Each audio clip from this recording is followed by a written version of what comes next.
John Stanko here, and welcome back to the IonaInsider.com pregame report. Sitting here with head coach Billi Godsey of the Iona Gales. Coach, you're coming off a tough loss to St. John's. Obviously not the outcome that you wanted, but could it be a learning experience for both you as the head coach and for the team overall? Absolutely. Definitely not the outcome that we wanted, but a huge learning experience for us in being prepared to play right away and being able to sustain a run. I think once St. John's got on their feet a little bit after we were ahead and made their run back, I think we got put back on our heels and kind of veered away from some of the things that we've been asking them to do and playing the way that we want to. So it's absolutely a learning experience, and we're trying to use it to help us move forward. Midway through the first half, Joy Adams picked up her second foul. You put her on the bench. That's when St. John's kind of got their feet underneath them and started running a bit more. Was there any thought by you to put her back in that first half, or did you want to keep her on the bench and save her for the second half? There was some thought. There was some discussion about it, but we thought we'd be in a little better position if we didn't put her back in right away, thinking that they would go at her and pick up her third really quickly. And, with a couple other kids in foul trouble too, we didn't want to take a risk like that at that point. Aurelia Cammett picked up her first points against the Red Storm. That's a positive you can take from that game. She's got spot minutes the past two games. Can you talk about what her role is on this team? Well, she's a freshman, and she's behind a very good post player behind Sabrina. So, she's learning a lot this year and watching, and she's a tremendous rebounder. She gives us some energy, and we're hoping to let her continue to grow into her role and give us a little bit more minutes here and there. But, she's learning right now by watching. Sabrina struggled a bit against the Red Storm, struggled on the offensive end. She did get 4 blocks. But did you say anything to her after the game, or did any of the coaches say anything to her to keep her confidence up?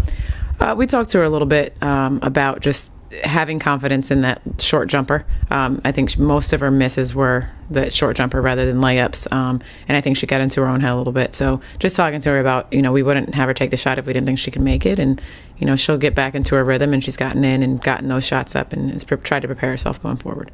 In the first 3 games this season, D'Amica's been playing the ball more at the one position, at the point guard, handling the ball more. What does this add to the offense? Any new wrinkles? We're trying to make ourselves a little bit more versatile, and I think, with her being able to handle the ball, being able to bring it up. We do have some other kids who can score in different spots, and her being able to run the point and attack from a different angle and then find other open players from that spot.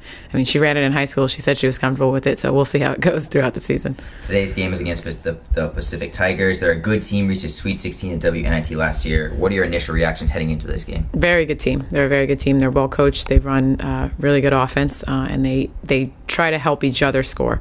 A very unselfish team, and you can see across the board in their numbers and their minutes, everyone's pretty much averaging around 10, 12 points a game. So it'll be an interesting game. Both of us are up tempo. Both of us like to run, and I think we have to stop them at the three-point line. They shoot it really, really well, so we have to make sure we defend the three-point line. You segue perfectly. Erin Butler is the hottest three-point shooter for the Tigers right now. She's at 9 of her first 14 on the year. Is there any player you're going to try and stick on her and to contain her? We won't probably stick someone on her. We'll switch, but we're going to make sure we communicate. We've done a good job of switching in our gaps and getting out on shooters. And, similar to Bowling Green, they're a team that wanted to shoot three-pointers, and we held them to one make. Mm-hmm. So we're going to hope to keep a hand in her face and just communicate through the entire set of who has a shooter and knowing where she is at all times. This is the balanced Tigers team, because down there they have Kendall Kenyon averaging 16 points per game and 13 rebounds per game thus far. What's the game plan to stop her? Tough kid. She's a tough kid, and she shoots it well, and she can post up a little bit. And we're going to put Sabrina on her. Hopefully her length will distract her a little bit, and hopefully her size and Sabrina's shot blocking ability will keep the ball out of her hands some. But we'll see. It'll be a good matchup. The Tigers were 11-1 last year when they had double-digit fast break points, and you mentioned you guys want to run this game. How could you manage your up-paced tempo yet slowing them down at the same time? We've spent a lot of time working on transition defense in the past couple days, and quick turnaround from St. John's, but really talking about it, really trying to drill it a little bit and get back and defend the three-point line. So, we don't want to change too much of what we do. We want to continue to run and continue to try to get shots up quickly in our offense, but we communicated a lot about making sure we have 2 people back, match up right away, and get into our gap defense and try to stop them that way. After getting the huge overtime win against Arizona, you guys have lost 2 in a row. You're obviously not panicking yet, but what's the message you want to send to your team to get back on the winning track here early on in the season? Yeah, no panic yet.